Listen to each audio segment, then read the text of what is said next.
कहानी की शुरुआत होती है हमारे हीरो चैंग से। चैंग 20 साल का है और अभी कॉलेज में पढ़ रहा है।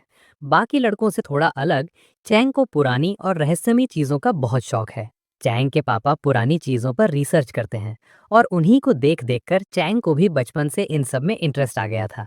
एक दिन जब चैंग अपने कमरे में था, उसके पापा उसे डिनर के लिए बुलाते हैं। खाने की टेबल पर उसके पापा उसे टोकते हुए कहते हैं, मैंने सुना है तुम कॉलेज के बाहर लोगों का हाथ देखकर उनका फ्यूचर बता रहे हो। ये सब फालतू काम बंद करो और पढ़ाई पर ध्यान दो। तभी उसके पापा को उनके बॉस का फोन आता है और उन्हें काम के सिलसिले में 2 हफ्तों के लिए सिटी एक्स जाना पड़ता है। अब चैंग को मौका मिल जाता है। वो अपने कंप्यूटर पर घर के पास मौजूद एंशियंट बुक स्टोर सर्च करने लगता है। उसे एक दुकान का पता चलता है और वो तुरंत वहां पहुंच जाता है। वहां दुकान का मालिक तो कहीं दिख नहीं रहा था, तो चैंग खुद ही किताबें देखने लगता है। पर तभी दुकान के अंदर से कुछ अजीब और डरावनी आवाजें आने लगती हैं। चैंग को लगता है कि यहाँ रहना खतरनाक हो सकता है, इसलिए वो घबराकर वहां से भाग निकलता है। भागने की जल्दी में उसके हाथ में एक किताब रह जाती है जो उसने वहां से खरीदी थी। घर लौटते वक्त रास्ते में एक लड़की तेजी से उससे टकराती है। कुछ गुंडे उस लड़की का पीछा कर रहे थे और उसे पकड़कर परेशान करने लगते हैं। चैंग देखकर डर जाता है। वो पहचान लेता है कि ये लड़की उसके कॉलेज की ही है, लेकिन वो गुंडे इतने खतरनाक थे कि चैंग की उनसे लड़ने की हिम्मत नहीं हुई। तभी उन गुंडों की नज़र चैंग की उस पुरानी किताब पर पड़ती है जो नीचे गिर गई थी। एक गुंडा उसके पास आता है और मजाक उड़ाते हुए कहता है, क्या इस किताब से मेरा फ्यूचर बता सकते हो? चैंग कुछ नहीं बोलता, तो वो गुंडा उसकी किताब छीन कर जाने लगता है। जब चैंग उसे रोकने की कोशिश करता है, तो वो गुंडा उसे धक्का देकर गिरा देता है। लेकिन चैंग हार नहीं मानता। वो सही मौका देखकर अपनी किताब वापस झपटता है और वहां से तेजी से भाग निकलता है।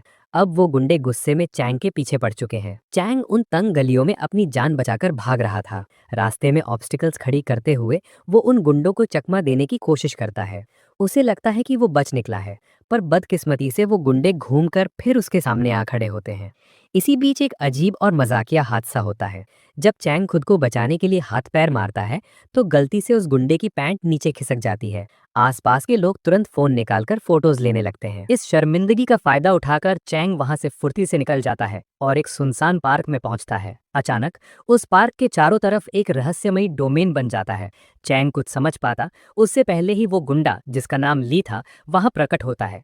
ली गुस्से में चिल्लाता है, तूने सबके सामने मेरी इंसल्ट की है, अब तुझे इसका हर्जाना भरना होगा। ली के इशारा करते ही उसके साथ खड़ा एक अजीब सा शख्स अपने हथियार से चैंग पर एक भयंकर प्रेशर अटैक करता है, जिससे चैंग दूर जा गिरता है।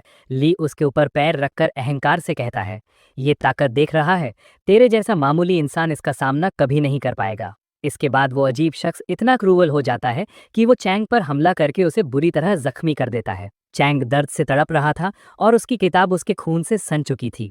जैसे ही वो शख्स चैंग पर आखिरी जानलेवा वार यानी फाइनल ब्लो करने वाला था, चैंग की आंखों के सामने सब कुछ बदल जाता है। वो खुद को एक अनजान जगह पर पाता है, जहां एक विशाल दरवाजा था, द गेट ऑफ हेल। जैसे ही चैंग उस दरवाजे को स्पर्श करता है, असली दुनिया के उस डोमेन में एक दहशत भरा दबाव पैदा होने लगता है। उस धुआं और ताकत के बीच से एक रहस्यमयी शख्स निकलता है, जिसके पास कोई अलौकिक शक्ति थी। ली का साथी उसे देखकर गर्व से कहता है, जब से मैं इस दुनिया में आया हूँ, मुझे कोई टक्कर देने वाला नहीं मिला। आज शायद मजा आएगा। लेकिन वो नया शख्स ठंडे दिमाग से जवाब देता है, मुझे तेरे जैसे वीक लोगों से लड़ने में कोई दिलचस्पी नहीं है। गुस्से में आकर वो आदमी हमला करता है, पर ये नया बंदा सिर्फ अपनी एक उंगली से उस पूरे वार को रोक लेता है। वो ना सिर्फ हमले को नाकाम करता है, बल्कि अपनी शक्ति से चैंग के सारे जख्मों को पल भर में ठीक कर देता है। ये देखकर ली बौखला जाता है और चिल्लाता है, इन दोनों का खात्मा कर दो। अब वो दूसरा शख्स अपनी पूरी ताकत इकट्ठी करके एक डिस्ट्रक्टिव हमले के लिए तैयार होने लगता है। वो रहस्यमयी शख्स चैंग की तरफ मुड़ता है और कहता है, तुमने मुझे इस दुनिया में बुलाया है, शायद अब वक्त आ गया है। दूसरी तरफ वो दुश्मन दोबारा अपना सबसे खतरनाक अटैक लॉन्च करता है, लेकिन ये नया बंदा भी पलट कर एक ऐसा पलक झपकते वार करता है जो उससे कहीं ज्यादा शक्तिशाली था। वो हमला इतना भयंकर था कि सामने वाला एक ही बार में खत्म हो गया। यहाँ हमें एक रहस्य पता चलता है कि ये दोनों दरअसल स्पिरिट्स हैं, जिन्हें आम इंसान नहीं देख सकते, और इनके पास स्पिरिट पावर होती है। जैसे ही वो दुश्मन स्पिरिट खत्म होती है, उसका असर ली पर पड़ता है। ली इतना कमजोर हो जाता है कि उसकी मौत हो जाती है और वो एक अजीब सी रोशनी बनकर हवा में बिखर जाता है। वहीं दूर खड़ी एक अनजान लड़की इस रोशनी को देखकर मुस्कुराती है और कहती है, आखिरकार तुम मुझे मिल ही गए। अगली सुबह चैंग एक डरावने सपने से हड़बड़ाकर जागता है। सपने में वो उस स्पिरिट वाले बंदे को किस करने ही वाला था। चैंग सुकून की सांस लेता है कि शुक्र है ये सब सिर्फ एक सपना था। लेकिन जैसे ही वो बगल में देखता है, उसके होश उड़ जाते हैं। वही बंदा बिना कपड़ों के उसके बिस्तर पर लेटा हुआ था। चैंग जोर से चिल्लाता है और गुस्से में पूछता है, अभी तू कौन है और मेरे बेड पर इस हालत में क्या कर रहा है। बाद में दोनों बाहर निकलते हैं और चैंग उससे दोबारा सवाल करता है कि वो कौन है और उसने इतनी आसानी से उस दुश्मन को कैसे हरा दिया। वो बंदा थोड़ा चिढ़कर कहता है, मेरी किस्मत ही खराब है जो तुम जैसे बंदे ने मुझे समन किया है। तुम्हारे अंदर तो कोई स्पिरिट पावर ही नहीं है और हमारे एक दूसरे से जुड़े होने की वजह से मेरी शक्तियां भी कम हो गई हैं।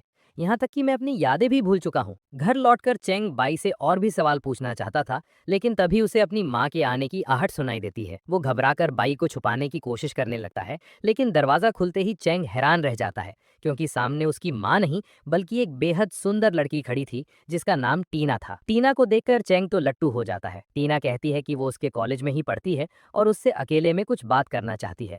चैंग की माँ भी दोनों को प्राइवेसी देने के लिए कमरे से बाहर भेज देती है। चैंग और टीना बाहर घूम रहे होते हैं, पर चैंग को थोड़ा शक होता है। वो पूछता है, मिस टीना, मैंने आपको कॉलेज में पहले कभी नहीं देखा, क्या आप सच में वहाँ पढ़ती हैं? चैंग की बात सुनकर टीना बस एक चुटकी बजाती है और देखते ही देखते उसके कुछ साथी वहाँ आ धमकते हैं। चैंग घबरा कर पूछता है कि ये सब क्या तमाशा है। टीना सीधा मुद्दे पर आती है और कहती है, मैं यहाँ एक डील करने आई हूँ। कल तुमने किसी को समन किया था, है ना? मुझे लगता है तुम दोनों की बनती नहीं है।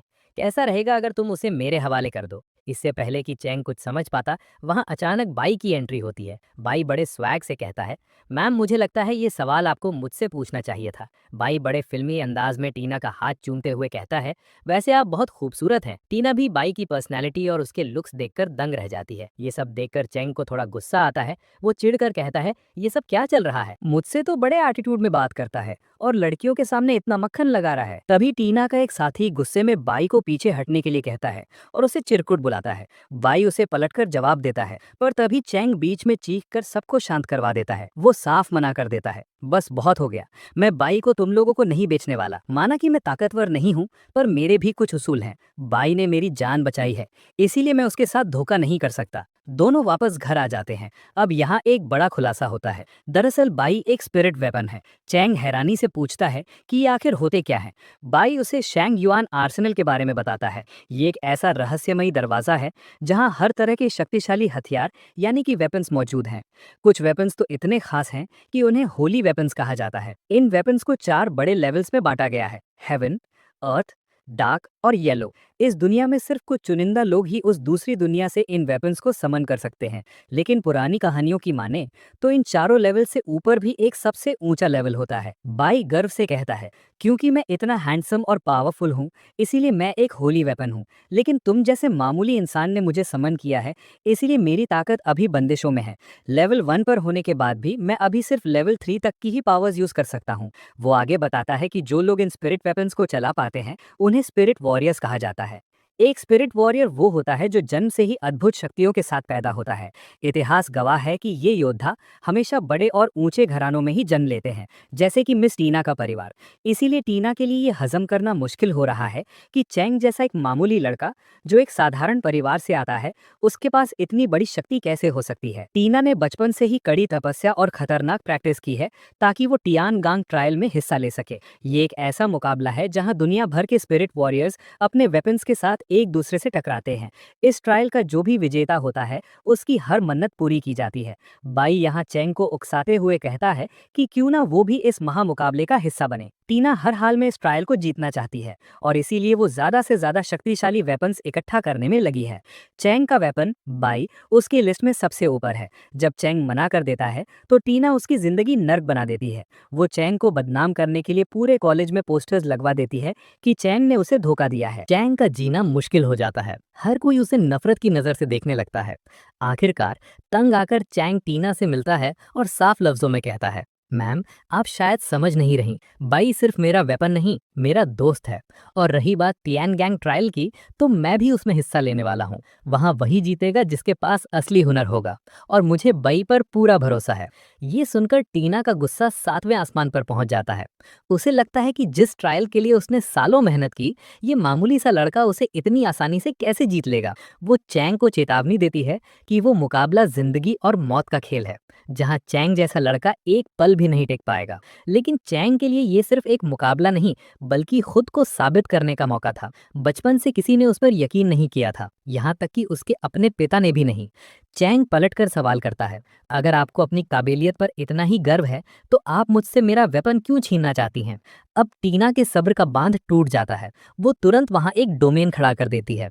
टीना के पास दो शक्तिशाली वेपन्स हैं, एक लड़की और एक लड़का। उनका सामना करने के लिए बई भी अपने असली रूप में आ जाता है। एक तरफ टीना के दो वेपन्स और दूसरी तरफ अकेला बई। मुकाबला इतना कांटे का था कि बई उन दोनों को एक साथ धूल चटा रहा था।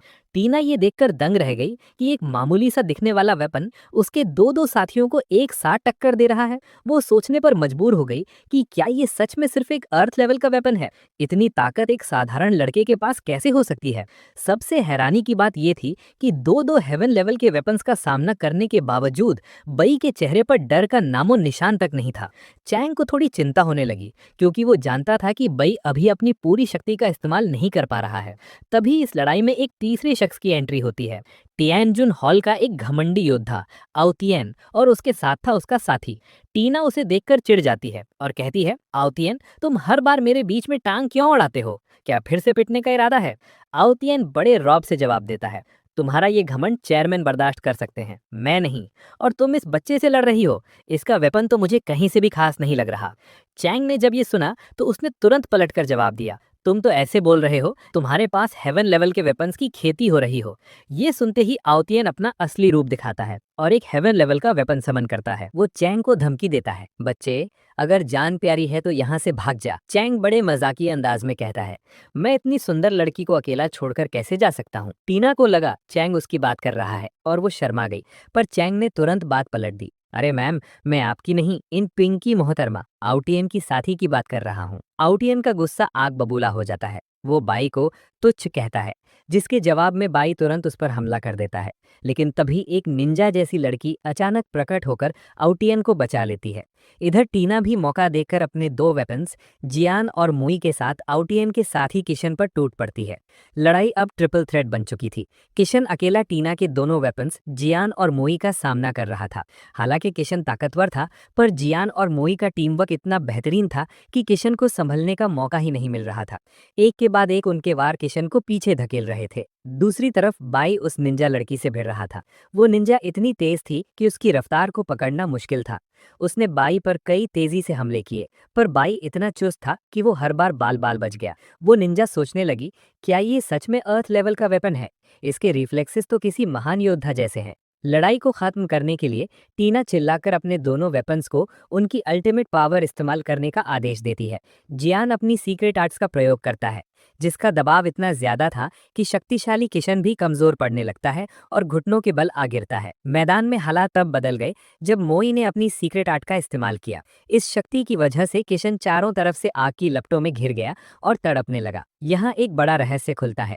जियान और मोई दरअसल पति पत्नी है।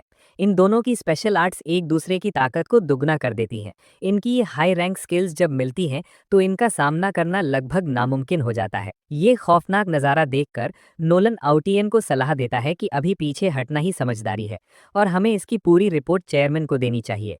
चैंग मजाक उड़ाते हुए कहता है, चलो चलो अब रास्ता नापो यहाँ से। ना चाहते हुए भी आउटियन को अपने साथी के साथ वहां से भागना पड़ता है।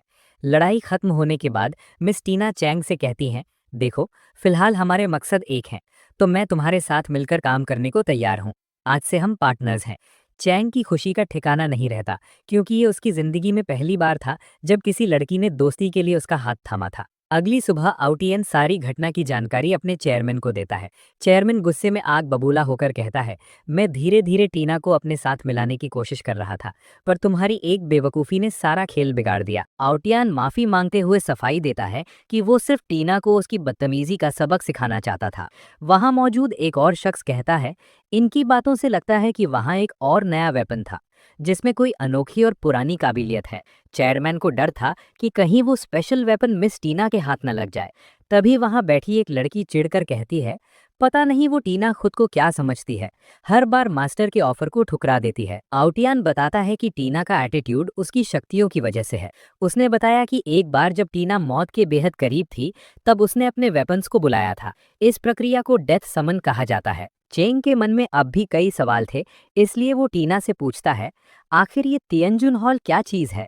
टीना उसे बताती है कि ये ऑर्गेनाइजेशन सैकड़ों सालों से चला आ रहा है, जिनका एक ही मकसद है, दुनिया भर के शक्तिशाली वेपन्स को कब्जे में लेना। तियनजुन क्यान और टीना के वेपन्स जियान और मोई का पुराना रिश्ता है, इसलिए वो टीना से सीधी दुश्मनी लेने के बजाय उसे अपनी टीम में मिलाना चाहते हैं। उन्हें पता है कि दो हेवन लेवल वेपन से भिड़ना उनके लिए भारी पड़ सकता है। वहीं दूसरी तरफ तियनजुन हॉल का एक सदस्य कहता है कि तियनगांग ट्रायल बेहद करीब है और टीना कितनी भी होशियार क्यों न हो, वो अकेले ये मुकाबला नहीं जीत सकती। इसलिए वो अब चेंग को अपनी साइड करने की कोशिश करेगी। इधर टीना चेंग को एक ऑफर देती है, बी माई मैन। इसका मतलब वो उसे अपनी टीम का हिस्सा बनाना चाहती है। चेंग थोड़ा हिचकिचाते हुए पूछता है, इसमें मेरा क्या फायदा। टीना उसे सच्चाई बताती है, कल रात की लड़ाई के बाद अब तियनजुन हॉल तुम्हारा भी दुश्मन बन गया है। वो बदला लेने के लिए तुम पर हमला कर सकते हैं, यहाँ तक कि तुम्हारी जान भी जा सकती है। अगर तुम मेरे साथ रहोगे तो मैं तुम्हारी हिफाजत कर पाऊंगी। चेंग राजी तो हो जाता है, पर उसे अपनी जान की फिक्र अब भी सताए जा रही थी। तभी टीना एक पुराना किस्सा छेड़ती है और चेंग से पूछती है कि क्या उसे पता है उस रात पार्क में उस गुंडे के साथ क्या हुआ था। चेंग को इसका कोई अंदाजा नहीं था। तब बाई उसे असलियत बताता है, जब किसी स्पिरिट वेपन का विनाश होता है तो उसके मास्टर का भी अंत हो जाता है, क्योंकि एक स्पिरिट वॉरियर और उसका वेपन सोल से जुड़े होते हैं। ये सुनकर चेंग के होश उड़ जाते हैं। उसे एहसास होता है कि वो गुंडा अब इस दुनिया में नहीं रहा। उधर तियनजुन हॉल में तय कर लिया है कि वो टीना और चेंग से दो दो हाथ करेंगे। उनके बीच एक रहस्यमयी और खतरनाक शख्स की झलक भी दिखाई देती है। जब चेंग को पता चलता है कि इन लड़ाइयों में लोगों की जानें भी जाती हैं, तो वो बुरी तरह घबरा जाता है। भाई उसका मजाक उड़ाते हुए कहता है, अगर इतना ही डर लग रहा है तो मुझे टीना को सौंप दो और अपने घर में छुपे रहो। लेकिन चैंग अपनी बुजदिली को पीछे छोड़कर फैसला करता है कि वो डरता नहीं है और इस ट्रायल में हिस्सा लेकर रहेगा। आज से चैंग, टीना और बाई एक ही टीम का हिस्सा बन चुके हैं। टीना चैंग को अपने घर बुलाती है ताकि वो ट्रायल की बारीकियां समझा सके, लेकिन जैसे ही चैंग टीना के विशाल और लग्जरियस बंगलों पर पहुंचता है, उसका मुंह हैरत से खुला का खुला रह जाता है। उसने सपने में भी नहीं सोचा था कि टीना इतनी अमीर होगी। एंट्रेंस पर ही ढेर सारी मेड्स उनका वेलकम करती हैं। टीना अनाउंस करती है कि आज से चैंग यहीं रहेगा और उसने सारी अरेंजमेंट्स पहले ही कर ली हैं। टीना ने चैंग की मदर को भी वहां बुला लिया है ताकि वो सेफ रहें और अकेलेपन का शिकार ना हो। टीना उनसे रिक्वेस्ट करती है कि वो इस जगह को अपना ही घर समझें। असल में टीना को चैंग की फैमिली की सिक्योरिटी की फिक्र थी। उसने चैंग के फादर को भी इनवाइट किया था, पर वो अपने रिसर्च में बिजी होने की वजह से नहीं आ सके। बातों ही बातों में टीना बताती है कि एक स्पिरिट वॉरियर अपने पास दो हेवन लेवल वेपन्स रख सकता है। वो चैंग को एक और कोशिश करने को कहती है ताकि उसे एक और शक्तिशाली पार्टनर मिल सके। चैंग थोड़ा नर्वस होकर कहता है कि इस समनिंग रिचुअल में तो लाखों का खर्चा आता है और उसके पास बिल्कुल पैसे नहीं है। टीना स्माइल करते हुए कहती है कि वो सब मैनेज कर लेगी। टीना तुरंत रिचुअल शुरू करती है और एक चमकदार समनिंग सर्कल बन जाता है। चैंग एक बार फिर खुद को उस दूसरी दुनिया के पोर्टल पर पाता है और वहां से एक लड़की निकलती है जिसका नाम है जीहुआ। वो बड़े प्राइड के साथ कहती है कि अपने मास्टर के बुलाने पर वो हाजिर है। बाई उसे देखकर चिढ़ाने लगता है और उसे अर्थ लेवल की छोटी बच्ची बुलाता है। जीहुआ को गुस्सा आ जाता है और वो पलटकर जवाब देती है कि वो कोई बच्ची नहीं है। दोनों के बीच फाइट होने ही वाली थी कि चैंग मैटर सॉर्ट आउट करवाता है। जिहुआ चैंग को गौर से देखती है और कहती है कि वो थोड़े थोड़े उसके पुराने मास्टर फैंगशियान की तरह लगते हैं। जिहुआ बताती है कि पिछली बार वो अपने मास्टर को बचा नहीं पाई थी, पर इस बार वो अपने नए मास्टर की हिफाजत पूरी जान लगाकर करेगी। अब डिनर का वक्त था। टेबल पर इतने सारे डिशेस देखकर जिहुआ के मुंह में पानी आ जाता है। पता चलता है कि ये सब डिलीशियस फूड चैंग की मदर ने बनाया है। खाना चखते ही जिहुआ को बहुत सुकून मिलता है। टीना भी शौक रह जाती है कि इतना स्वादिष्ट खाना कोई कैसे बना सकता है। बाई को भी ये फूड बेहद पसंद आता है और इधर जियान बड़े प्रेम से अपनी पत्नी मोई को अपने हाथों से खाना खिलाते हैं। सबको चेंग की मदर के हाथ का खाना बहुत पसंद आता है। डिनर खत्म होते ही बाई और जिवा के बीच एक मजेदार आर्ग्यूमेंट छिड़ जाती है। दोनों इस बात पर लड़ रहे थे कि नूडल्स ज्यादा टेस्टी थे या फ्राइड फिश। तभी वहां 3 नए वेपन्स एंट्री मारते हैं।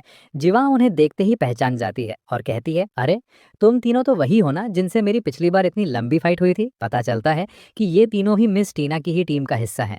जिवा और उनके बीच फिर से झगड़ा शुरू होने लगता है, पर चैंग तुरंत जिवा को पकड़ लेता है ताकि मामला शांत हो सके। इसी बीच एक मेड आकर बताती है कि अब नहाने का वक्त हो गया है। अगले सीन में हम मिस टीना को एक हॉट स्प्रिंग में देखते हैं। टीना वहां रिलैक्स कर रही थी और उनके दिमाग में सिर्फ चैंग की बातें चल रही थी। तभी अचानक वहां चैंग और बाई आ जाते हैं। पकड़े जाने के डर से टीना पानी के अंदर छुप जाती है। चैंग और बाई सीधा हॉट स्प्रिंग के पास पहुंचते हैं और चैंग गलती से टीना के सर पर ही बैठ जाता है। टीना को अंदर ही अंदर बहुत गुस्सा आता है, पर वो कुछ बोल नहीं पाती। जब वो दोनों वहां से हटकर नहाने के लिए जाते हैं, तब मौका देखकर टीना बाहर निकलती है। वो इतनी गुस्से में थी कि उसने चैंग को सबक सिखाने का फैसला कर लिया, लेकिन बाहर निकलते वक्त वो छुपे हुए उन दोनों की बातें सुनने लगती है। बाई पूछता है कि तुमने टीना की हेल्प करने का फैसला क्यों किया। चैंग सीधे दिल से जवाब देता है, यार इतनी प्यारी लड़की को कुछ गुंडे परेशान कर रहे थे। एक मर्द होने के नाते मैं ये सब कैसे इग्नोर कर सकता था। और वो दिल की बहुत अच्छी है, उसने मेरे परिवार का भी ध्यान रखा। बाई कहता है कि टीना ये सुनकर बहुत खुश होगी, पर चैंग शर्माते हुए कहता है कि वो उसके सामने ये सब कभी बोल ही नहीं पाएगा। टीना ये सब सुन चुकी थी और वहां से हल्का सा मुस्कुराते हुए निकल जाती है। अगले दिन चैंग की मदर वहां से जाने का डिसाइड करती हैं, क्योंकि उन्हें अपने हस्बैंड का ध्यान रखने के लिए घर लौटना था। टीना उन्हें बड़े रिस्पेक्ट के साथ विदा करती है। माँ के जाने के बाद टीना का मूड एकदम चेंज हो जाता है। वो चैंग से कहती है कि अब आराम करने का वक्त खत्म हो चुका है। ट्रायल जीतने के लिए उन्हें खुद को और शक्तिशाली बनाना होगा और अब चैंग को एक बहुत ही स्ट्रिक्ट ट्रेनिंग से गुजरना पड़ेगा। अब चैंग की कड़ी ट्रेनिंग शुरू हो चुकी है। जियान और मोई उसे एकदम रगड़ रहे हैं ताकि वो आने वाले ट्रायल के लिए तैयार हो सके। दूसरी तरफ एक मेडिकल असिस्टेंट वेपन बाय का चेकअप करती है। इस वेपन के पास लड़ने की ताकत तो नहीं है, पर उसे मेडिकल की कमाल की नॉलेज है। बाई की फिजिकल रिपोर्ट देखकर वो हैरान रह जाती है और कहती है, तुम एक होली वेपन हो, लेकिन अगर तुम इसी तरह अपनी लिमिट से बाहर लड़ते रहे तो तुम्हारा बचना मुश्किल हो जाएगा। साफ था कि बाई की हालत अंदर ही अंदर खराब हो रही थी। अगले सीन में हम देखते हैं कि चेंग इन सब के साथ एक बुक खरीदने जाता है। चेंग की बचकानी हरकतों को देखकर टीना कहती है, ये तो बिल्कुल एक छोटे बच्चे जैसा है। ये सुनते ही मोई थोड़ी उदास हो जाती है। वो कहती है कि पिछली जिंदगी में तो वो अपने बच्चे से मिल नहीं सकी, पर इस बार वो उम्मीद करती है कि उन्हें अपना बेटा मिल जाए। तभी उन्हें एक छोटे बच्चे की आवाज सुनाई देती है। वो बच्चा गुस्से में कहता है, पिछली लाइफ में आप दोनों ने मुझे अकेला छोड़ दिया था और इस बार भी आप वही करोगे, इसलिए मैं आपसे मिलना ही नहीं चाहता। जियान और मुई पीछे मुड़ते हैं और उस बच्चे को देखकर दंग रह जाते हैं। उन्हें समझ आ जाता है कि ये उन्हीं के बेटे का रीइंकार्नेशन है। उस बच्चे का नाम चिन था और देखते ही देखते वो अपना वेपन समन कर लेता है। बाई को एक बहुत ही भयंकर स्पिरिट पावर महसूस होती है। टीना तुरंत खतरे को भांपते हुए एक डोमेन क्रिएट कर देती है। जियान को चिन के वेपन से एक बहुत ही हैवी प्रेशर फील हो रहा था। दरअसल ये वेपन कोई मामूली नहीं, बल्कि एंशियंट टाइम्स का शक्तिशाली वेपन ताइशू था। जियान तुरंत ट्रांसफॉर्म होकर अटैक करने जाता है, पर ताइशू उसे एक ही झटके में पीछे ढकेल देता है। इधर चेंग और बाई भी तेजी से भागते हुए टीना के पास पहुंचने की कोशिश करते हैं। ताइशू और जियान के बीच भयंकर फाइट शुरू हो जाती है और जियान जख्मी होने लगता है। ये देखकर मोई भी ट्रांसफॉर्म होती है और ताइशू से भिड़ जाती है। क्योंकि ताइशू एक होली वेपन है, इसलिए टीना अपने दोनों वेपन्स को उनकी स्पेशल आर्ट्स यूज करने का ऑर्डर देती है। जियान और मोई अपनी पूरी शक्ति लगाकर एक कॉम्बो अटैक करते हैं, लेकिन ताइशू उनके हमलों को ऐसे रोक लेता है जैसे वो कोई खेल हो। ये देखकर सबके होश उड़ जाते हैं। ताइशू मजाक उड़ाते हुए कहता है, इतने शौक क्यों हो रहे हो? क्या वो अटैक तुम्हारा सबसे बड़ा हथियार था? वो तो बहुत कमजोर था। चलो अब मैं दिखाता हूँ कि असली स्पेशल अटैक क्या होता है। इतने कहकर वो अपनी एनर्जी चार्ज करता है और एक ऐसा विनाशकारी हमला करता है जो सब कुछ तबाह करने की ताकत रखता था। ताइशू का हमला इतना भयंकर था कि जमीन बीच में से फट गई, पर किस्मत से जियान और मुई बाल बाल बच गए। चिन गुस्से में चिल्लाता है, इन्हें जल्दी खत्म करो ताइशू, मुझे घर जाकर कार्टून्स देखने हैं। ताइशु उन सब का अंत करने के लिए अपना फाइनल अटैक लॉन्च करता है, पर सही वक्त पर चैंग वहां पहुंचकर टीना को बचा लेता है। जब ताइशु चैंग पर वार करता है तो बाई अपने बैरियर से सबको प्रोटेक्ट कर लेता है। बाई को देखकर ताइशु के होश उड़ जाते हैं। बाई पूछता है, क्या तुम मुझे जानते हो? ताइशु नफरत से भरी आवाज में कहता है, मैंने कभी नहीं सोचा था कि ये घटिया चेहरा मुझे दोबारा देखना पड़ेगा। ताइशु मन ही मन हैरान था कि बाई इस दुनिया में वापस कैसे आ गया। वो फिर से एक हमले की तैयारी करता है, पर तभी चिन को एक अजीब सी आवाज परेशान करने लगती है और वो दर्द से तड़पने लगता है। अपने मास्टर को तकलीफ में देख ताइशु रुक जाता है और धमकी देते हुए कहता है, आज तो मैं तुम सबको छोड़ रहा हूँ, पर अगली बार कोई नहीं बचेगा। इतना कहकर वो चिन को लेकर वहां से गायब हो जाता है। अपने बेटे की ये नफरत देखकर मोई पूरी तरह टूट जाती है। चैंग जब उनसे उनके बेटे की नफरत की वजह पूछता है तो वो सब वापस अपने मैंशन लौट आते हैं। वहां मोई अपनी पुरानी जिंदगी का रहस्य खोलती हैं। मोई बताती हैं कि उनके पिता ओवाजी एक बहुत ही शुभ मुहूर्त में पैदा हुए थे और उन्हें दुनिया का फर्स्ट स्वॉर्ड स्मिथ माना जाता था। एक दिन उन्हें एक जख्मी लड़का मिला जो और कोई नहीं बल्कि जियान था। जियान उन्हीं के साथ रहने लगा और उनके पिता से तलवारों की कारीगरी सीखने लगा। वक्त के साथ जियान और मोई को एक दूसरे से प्यार हो गया। एक दिन महाराज का आदेश आया कि उनके लिए 3 विशेष तलवारें बनाई जाएं। जियान और मोई के पिता ने मिलकर 3 अद्भुत तलवारें तैयार की। इसके बाद उनका परिवार एक ऐसे सफर पर निकल गया जहां वो दुनिया की सबसे शक्तिशाली तलवारें बनाना चाहते थे। एक पहाड़ पर रुककर उन्होंने 3 साल तक कड़ी मेहनत की और एक ऐसी तलवार बनाई जिसे पूरे यूनिवर्स की सबसे बेहतरीन तलवार माना गया। आज वो तलवार तियानजुन हॉल के मास्टर जुन लू के पास है। लेकिन दुख की बात यह है कि जब ये लोग तलवार बनाकर अपने गांव लौटे तो वहां एक भयंकर युद्ध छिड़ चुका था। उस युद्ध की अफरा तफरी में जियान और मोई अपने पिता से अलग हो गए और उस दिन के बाद वो उन्हें कभी नहीं मिल पाए। महाराज ने जियान और उनके पिता को दोबारा आदेश दिया कि वो उनके लिए ऐसी ही अनोखी तलवारें बनाएं, लेकिन इस बार उन्होंने साफ मना कर दिया, जिसके नतीजे में गुस्से से पागल हुए राजा ने उनके पूरे गांव को आग के हवाले कर दिया। मजबूर होकर उन्हें 2 होली कोर्स का इस्तेमाल करके तलवारें बनाना शुरू करना पड़ा। ये कोई आम प्रक्रिया नहीं थी। उन्होंने उस अग्नि में अपने खून तक की आहुति दी, तब जाकर वो तलवारें तैयार हुईं। इस समय तक मोई मां बनने वाली थी। जियान को राजा की नीयत पर पहले ही शक था, इसलिए उसने बड़ी होशियारी से फीमेल सोर्ड को अपने पास रखा और मेल सोर्ड को अपनी पत्नी के पास छुपा दिया। अफसोस, जियन का डर सच साबित हुआ। राजा ने पहले जियन को मरवा दिया और फिर मोई को ढूंढकर उनका भी अंत कर दिया। लेकिन मरने से पहले मोई अपने बच्चे को जन्म दे चुकी थी, जिसे एक नेक दिल बूढ़े आदमी ने बचा लिया और उसका पालन पोषण किया। जब बेटा बड़ा हुआ तो वो अपने माता पिता की मौत का बदला लेने निकला, पर राजा की ताकत के आगे वो कमजोर पड़ गया। तब उस बूढ़े आदमी ने उसे एक खौफनाक रास्ता दिखाया, अपनी बलि देकर बदला लेना। वो बूढ़े शख्स उस बच्चे का कटा हुआ सिर लेकर राजा के दरबार पहुंचा। राजा ये देखकर बहुत खुश हुआ, पर अगले ही पल एक चमत्कार हुआ। उस कटे हुए सिर ने अचानक राजा पर हमला किया और अपने दांतों से उसकी गर्दन की नस काटकर उसे खत्म कर दिया। बदला पूरा होने के बाद उस बूढ़े आदमी ने बच्चे और राजा के सिर के साथ साथ अपना सिर भी काटकर एक घड़े में डाल दिया। क्योंकि उन तीनों की मौत एक साथ हुई थी, उनकी आत्माएं आपस में मिल गईं और उन्हीं का मिश्रण अब चिन के रूप में दोबारा पैदा हुआ है। यही वजह है कि चिन की आत्मा पूरी तरह संतुलित नहीं है। चैंग समझ जाता है कि फिलहाल वो चिन की कोई मदद नहीं कर सकते, क्योंकि उसके पास ताई शू जैसा शक्तिशाली होली वेपन है। टीना कहती है कि उन्हें ताई शू से सीधा भिड़ने के बजाय कोई ऐसा रास्ता निकालना होगा जिससे चिन को ठीक किया जा सके। अगले दिन एक अचानक आए कॉल से चैंग की नींद खुलती है और फोन उठाते ही उसके होश उड़ जाते हैं। दूसरी तरफ हम टीना को एक रहस्यमयी शख्स के साथ बैठे देखते हैं, जिसे हम पहले भी देख चुके हैं। सबसे पहले हम देखते हैं कि चैंग के पास जो कॉल आया था वो उसके फादर का ही था। वो चैंग पर गुस्सा कर रहे हैं और उसे डांटते हुए कह रहे हैं कि उसे ऐसी बचकानी हरकतें छोड़कर घर वापस आ जाना चाहिए। उनका कहना है कि उसे किसी अमीर बाप की लड़की के साथ घूमने के बजाय अपनी पढ़ाई और घर पर ध्यान देना चाहिए। चैंग बेचारा अपना दुखड़ा सुनाते हुए कहता है, यार मेरे पापा तो मुझे आज भी छोटा बच्चा ही समझते हैं। उन्हें लगता ही नहीं कि मैं अब बड़ा हो गया हूँ। दूसरी तरफ वो रहस्यमयी शख्स टीना को एक बहुत बड़ा राज बताता है। वो कहता है कि चिन का बिहेवियर इतना वायलेंट और अजीब यूं ही नहीं है, इसके पीछे तियानजुन हॉल के मास्टर का हाथ है। यहाँ हमें डार्क सेरेमनी के बारे में पता चलता है। डार्क सेरेमनी ये एक ऐसी समनिंग विधि है जिसमें एक मासूम इंसान की बलि यानी सैक्रिफाइस दी जाती है। इससे जो वेपन निकलता है उसमें कोई इमोशंस या फीलिंग नहीं होती, वो बस एक किलिंग मशीन होता है जिसे सिर्फ खून बहाना आता है। टीना सबूत मांगती है पर उस शख्स के पास कोई प्रूफ नहीं होता, सिर्फ मास्टर की एक हेवन लेवल स्किल की जानकारी होती है। तभी टीना के फोन पर एक खौफनाक फोटो आती है जो चिन ने भेजी थी। उस फोटो में चिन कुछ लोगों को आग के ढेर में रखकर उनके साथ सेल्फी ले रहा था। ये देखकर मोई यानी मिस ई से रहा नहीं जाता और वो तुरंत वहां से निकल जाती हैं।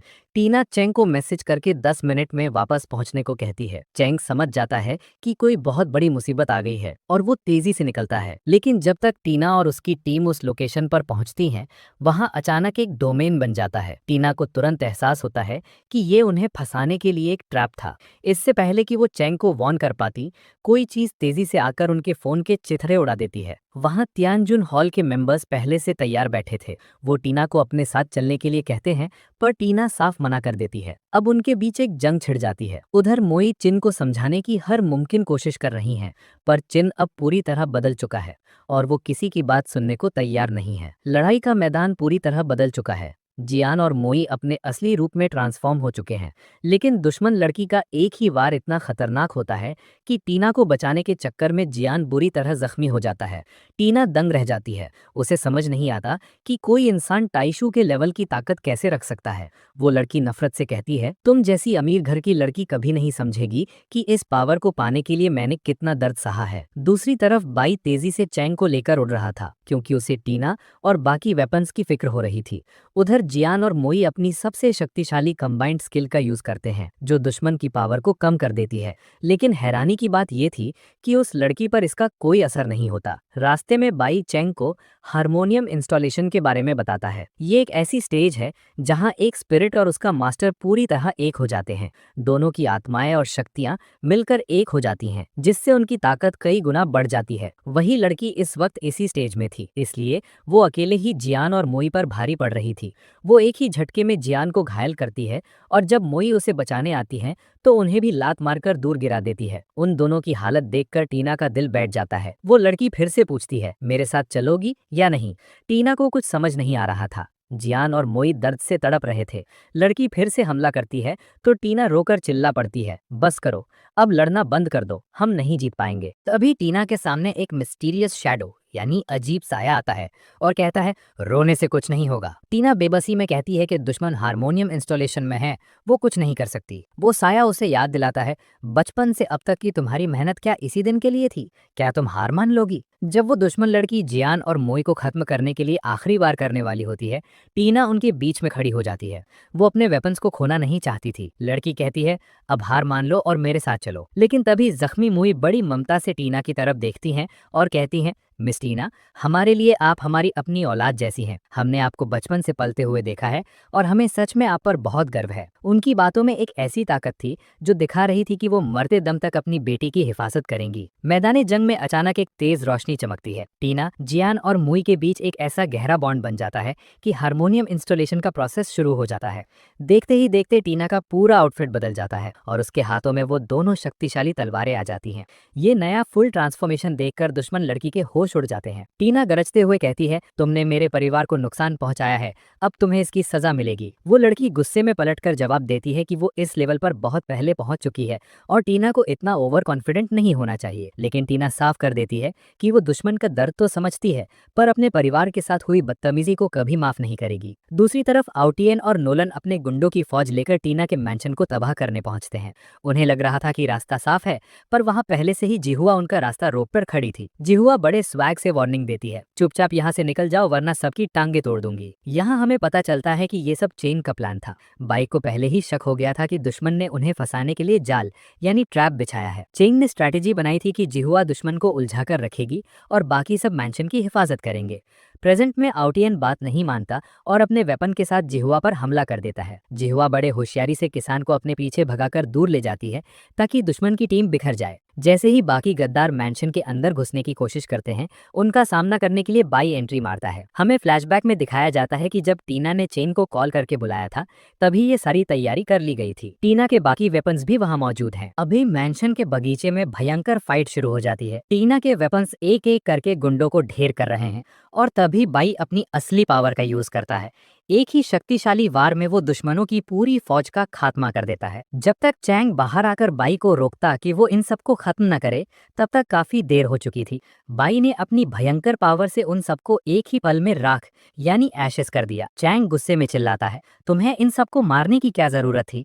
क्या तुम्हें अब तक समझ नहीं आया कि टियान गैंग ट्रायल में हिस्सा लेने का मतलब ही अपनी जान दांव पर लगाना है? दुश्मन पर रहम करना खुद को खतरे में डालना है। दूसरी तरफ हारमोनियम इंस्टॉलेशन के बाद टीना ने उस दुश्मन लड़की पर इतना पावरफुल अटैक किया कि वो लड़की काफी दूर जा गिरी। टीना ने रुकने का नाम नहीं लिया, जिससे वो लड़की बुरी तरह जख्मी हो गई। सिर्फ 2 बार में ही वो लड़की कमजोर पड़ गई और एक पिलर से जा टकराई। टीना उसके पास आकर कहती है, शायद ये मुकाबला मैं जीत चुकी हूँ। लेकिन वो लड़की फिर से खड़ी हुई और उसने टीना पर पलटवार किया। टीना ने बड़ी फुर्ती से उसके हमले को डॉज किया और एक ऐसा काउंटर अटैक किया कि वो लड़की अधमरी हो गई। उसका अपना स्पिरिट वेपन उसे वॉर्न करता है। टीना अब बहुत ज्यादा ताकतवर हो चुकी है। हार मानकर उस लड़की को वहां से भागना पड़ा। चिन ये सब दूर से देख रहा था और उसे एहसास हुआ कि टीना का हारमोनियम इंस्टॉलेशन बहुत खतरनाक है। चिन भी वहां से जाते जाते धमकी दे गया, अगली बार कोई नहीं बचेगा। दुश्मन के जाते ही टीना थक कर अपने घुटनों पर बैठ गई, क्योंकि उसने अपनी पूरी स्पिरिट पावर निचोड़ ली थी। मैदान की दूसरी तरफ जिहुआ बड़ी चालाकी से किशन को काफी दूर खींच लाई थी। आउटियन ने किशन को ऑर्डर दिया कि वो जिहुआ को खत्म कर दे। किशन ने जिहुआ पर एक जोरदार अटैक किया और तभी पीछे से नोलन की निंजा वेपन ने भी हमला बोल दिया। लेकिन सही वक्त पर बाई ने आकर जिहुआ को बचा लिया। दुश्मन समझ गए कि ये सब चैंग का बनाया हुआ प्लान था। नोलन घमंड में कहता है, तुम्हें क्या लगता है तुम जिहुआ और इस अजीब से वेपन के साथ हमारे 2 हेवन लेवल वेपन्स को हरा पाओगे? इतना कहकर वो दोनों हमले के लिए तैयार हो गए और इधर बाई ने किशन के भारी हमले को रोका। हालत बिगड़ते देख चैंग सोचने लगा कि अब उसे क्या करना चाहिए, क्योंकि इस वक्त जिहुआ उसे प्रोटेक्ट कर रही है और दुश्मन हर तरफ से घेर रहे हैं। मैदान जंग में हालत खराब होते जा रहे हैं। बाई अकेला किशन का सामना कर रहा है, लेकिन एक इनविजिबल दुश्मन वो निंजा होने की वजह से उसे काफी दिक्कत हो रही है।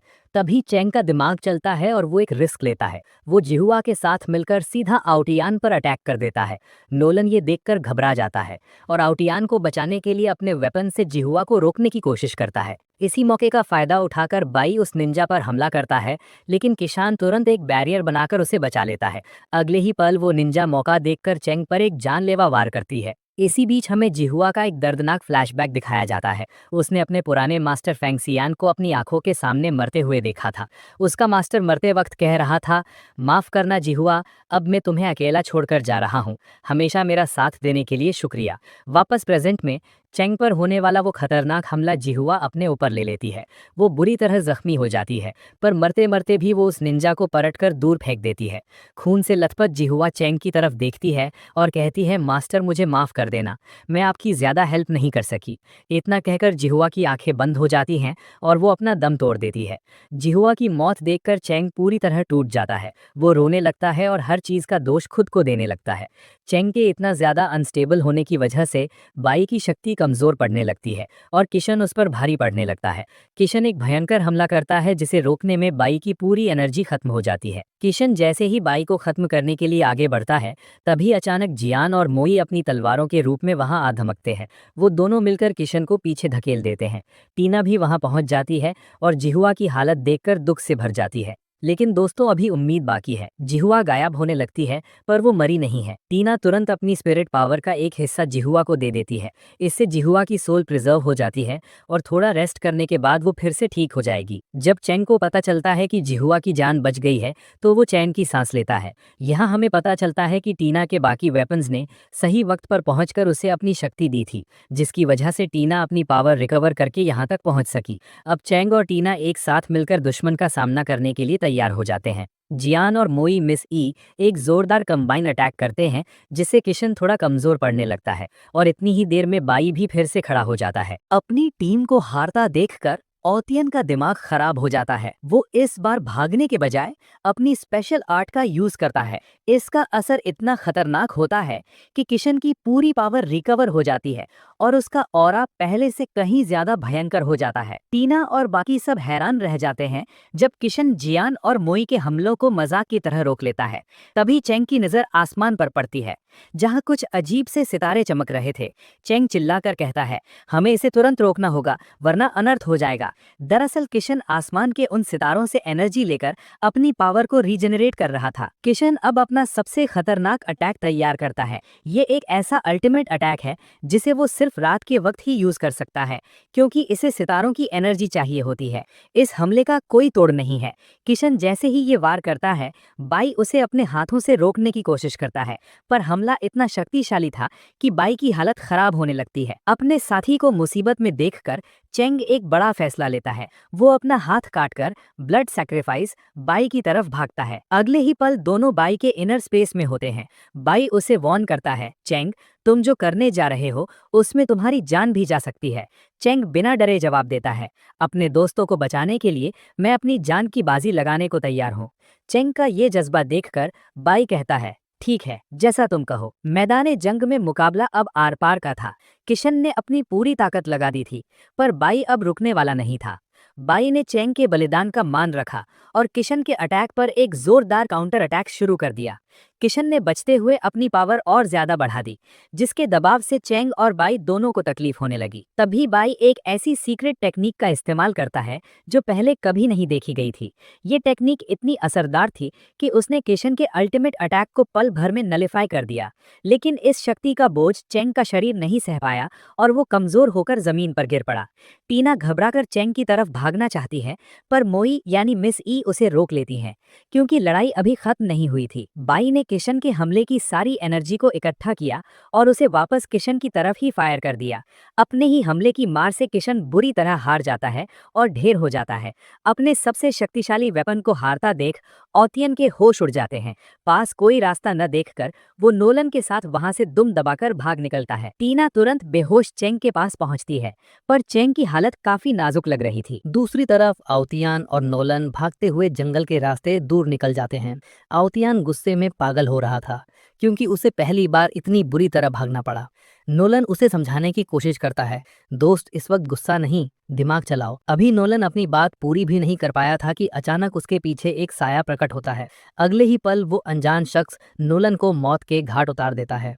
आउतियान की आंखों के सामने उसके सबसे खास दोस्त का कत्ल हो जाता है। जब आउतियान डरते हुए पीछे मुड़कर देखता है तो उसके पैरों तले जमीन निकल जाती है। नोलन को मारने वाला और कोई नहीं बल्कि बाई था। वही बाई जो अभी कुछ देर पहले चेंग के साथ था। वो यहाँ कैसे पहुंच गया और उसने इतनी बेरहमी से नोलन का अंत क्यों किया?